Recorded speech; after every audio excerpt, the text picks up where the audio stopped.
Thursday afternoon, you're listening to today's Lynette Fay show. Now, we're going to focus on local history, and since the pandemic began, and particularly during lockdowns, we stopped and took a breath and noticed what was around us a little bit more, and local history and local stories have taken on new importance. And we're going to talk now about a book called The Ould Ago, which is an illustrated Irish folklore book by Fermanagh man, the late Johnny McKeagney, who had this passion for recording historical fact and local history from within his beloved county Fermanagh. And the book chronicles, that's the only way I can describe it, the trades and the crafts which have more or less died out. Also, the history of Fermanagh townlands are in there, the stories of people and places that would otherwise have been forgotten. And it was originally published in 2010 and has come to prominence again thanks to Book Week NI and has been reprinted for the fifth time. And I'm delighted to say that Johnny McKeagney's son Paul joins me now. Hello Paul, good afternoon to you. Hi Lynette, how are you? Thank you very much for having me on. You're very welcome. So your father Johnny McKeagney, he sounds like some man, Paul, and he considered himself a time detective. Tell me all about him. Sure Lynette, no problem at all. He was, first thing you'd notice about him, he was a short man, which meant he was disarming to people. He was very good at putting people at their ease. He, which helped him out whenever he was an undertaker, as well as ran a supermarket in Tempo. He spent 30 years collecting local history, collecting folklore by cassette tape, by writing it down, and then laterally by illustrating it. And where do you think he got this passion from, Paul? Well, he'd often talk about his father and his several generations before him were coach builders, and unfortunately in the 1960s there wasn't much of a market for coaches, so Johnny set up a supermarket in Tempo, and he had a decision of what he was going to do with his tools, and he kept them. And from there he kind of became really interested in, I think the way that he used to always describe it to us, Lynette, was how the way the people lived.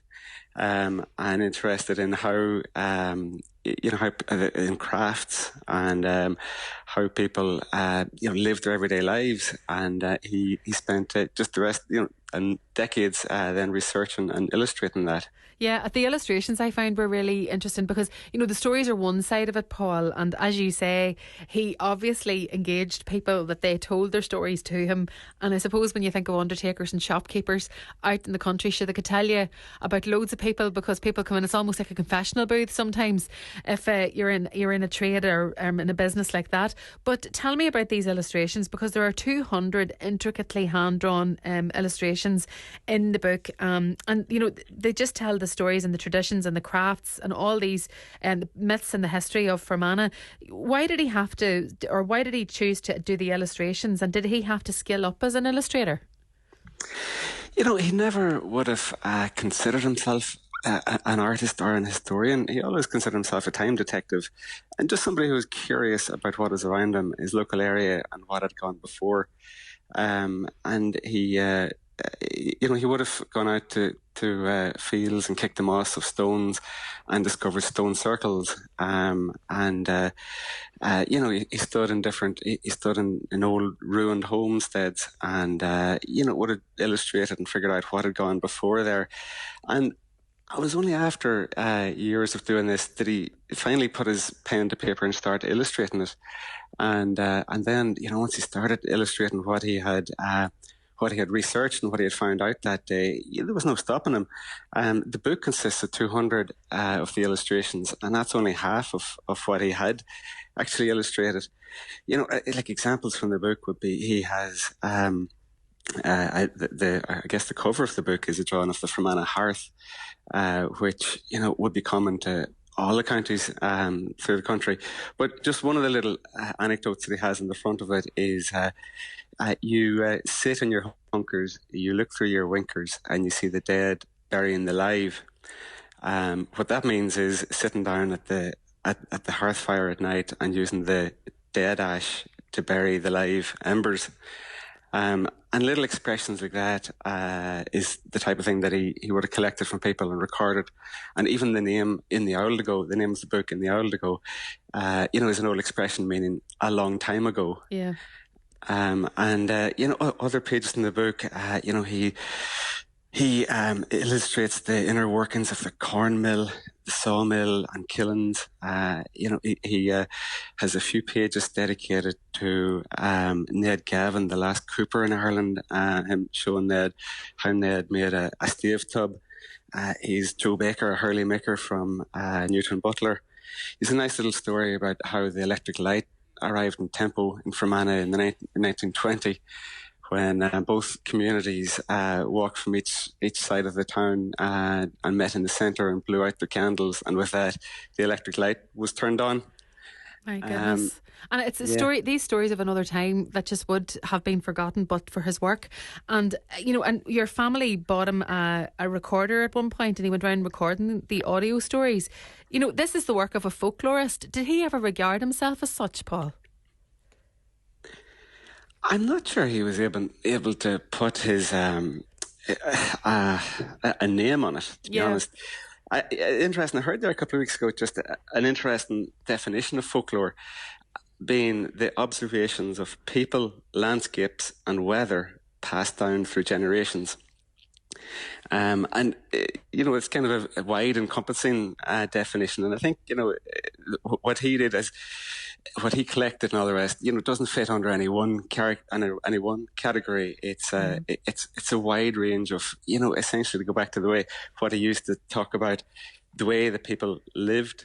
But I can't say it as well as Seamus McKeagney described him at the book launch in Enniskillen on the 25th of October 2010. Seamus gave a really good speech, very stirring speech, and he said that Johnny McKeagney has travelled all the old roads. He's found the gaps in the hedges and stood on the deserted hearths. He listened to the wind in the trees, and he spoke to the old neighbours and friends.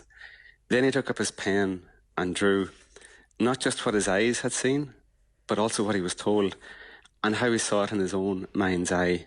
A photograph may capture an instant. Johnny's drawings convey centuries. When we open up the pages of this great, great book, we venture up the old lanes that we so often passed in a hurry and we finally find out what lies at the end of them. Beautifully put by Seamus McKeagney, and I wouldn't expect anything else from Seamus. But that notion of up the old lane to see what lies at the end of them. The pandemic and the lockdowns impacted on us in ways we'd never understood before, Paul, where all of a sudden we realised what was under our noses in our own localities. Has that impacted, and that desire for local history, that interest or rekindled interest in local history, impacted on the demand for the book and the knowledge that's in it? I think it has. I really think it has. The way that people are cooped up at home and, looking out over the same fields or landscape every day and, just interested in those old ruins and what was the story of them and what's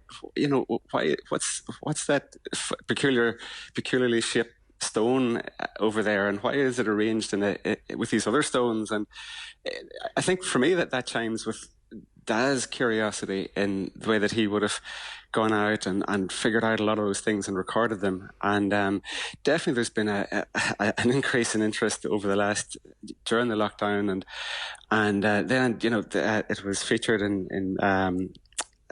by Biddy McLaughlin in her column in the Sunday Independent. And as you said at the intro, the chair of the Education Authority picked it as his favourite book in Book Week, and those couple of things just happened, and then we found ourselves, we were down to the last dozen books, and